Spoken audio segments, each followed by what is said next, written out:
I'm wearing dark glasses today because I'm seeing the future and it's looking very bright. You know what you find when you open up your letterbox tomorrow. I probably would have drowned myself. What? Do it immediately, because with that particular ailment, the faster the better. That's the only thing I know about it. The faster the better. She's going to do it. All my friends are dead and they don't like me anymore.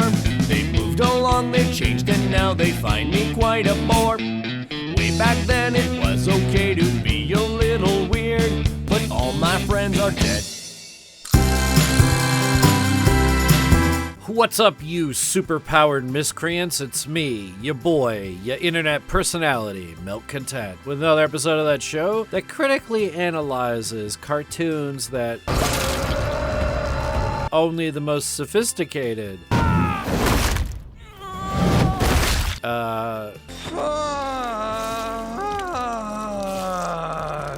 only the most sophisticated okay, well, we're going to talk about 10minutedailyvideo.net, your blaze for 10minutedailyvideo.net. Hey, you guys watch... You know me, I'm practically...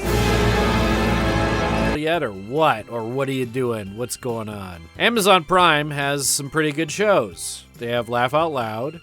Naughty Torty. They've got, I guess they have Fallout. I didn't really finish that second season, even though I'm a big fan of Goggins. Oh, what makes you think I'd give a good goddamn about that? I want to talk about because it's incredible, it's really good, and I just have some like quick things to talk about it. Quick little, these are things I think are pretty great about the show, and there probably will involve spoilers. So yeah. All right. First off, I really love how they killed the superheroes in the first episode. I think everyone says that. Oh no. I think that's a pretty tripe, pretty knowing. I think basically you know that everyone likes that the superheroes get killed. But I think the reason why this works so well is because now anyone can get killed anytime. I didn't think Rex would die either, but... Doesn't matter how much you've set them up to be Wonder Woman, they can still get their head twisted around the wrong way. So, because the stakes are set up in this way, like, and also having characters die and die forever means the stakes are pretty good. I don't think so, but with this ship, you never... I think having some stakes, though, some really brutal stakes at the beginning, make the show feel tense the entire way through. So, talking about the art style, they drew great hands on this show. Then that's why everything will work out. Well, I don't know if that's true, but... There aren't very many shows where I notice the hands, especially like realistic superhero stuff, but they do really good hands. It's kind of a small thing to point out that hands look good in a show like this, but it really is like it's a budget thing to have really good looking realistic hands with all four fingers and a thumb. The fact that these hands have always looked really good, even from the beginning, is impressive and noteworthy, and I don't know if anyone notes that the hands are really good or not. I also like that they have these scenes that are very obviously cheaply animated, like this dinner scene in the newest episode.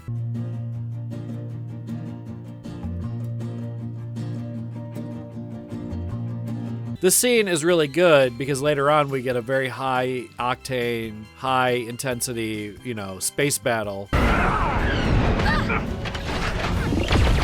And having this little dinner scene really gives everybody like a breather, a chance to say goodbye, and it feels really minimalistic, even though it isn't flashy or over the top. It gives you a wealth of character interactions that you wouldn't have gotten otherwise. Pathos, basically, for free. I don't think that getting you to care about characters is as expensive as some of the scenes that come later, the really violent scenes. But if you don't have these really, cheap pathos scenes, then you don't really care that a big guy plays with Mark's guts.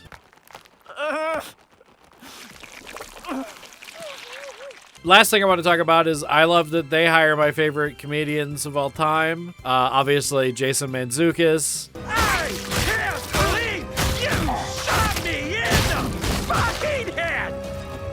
But there's some side people in there that you wouldn't expect.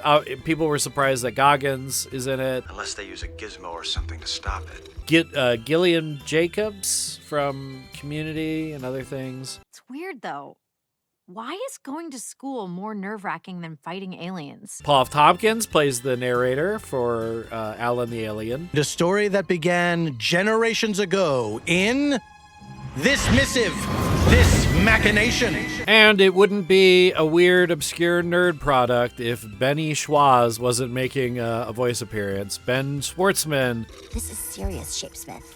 This is fruit punch. Would you like some? There's also a lot of standard background voices from things, or classic animation guys. It may not seem like it, but that is cause for celebration. I was listening to the armor for Tech Jacket again while I was getting clips, and I realized why I was noticing that voice before, and it's because it's LeVar Burton. Avoid additional head trauma until repairs are complete.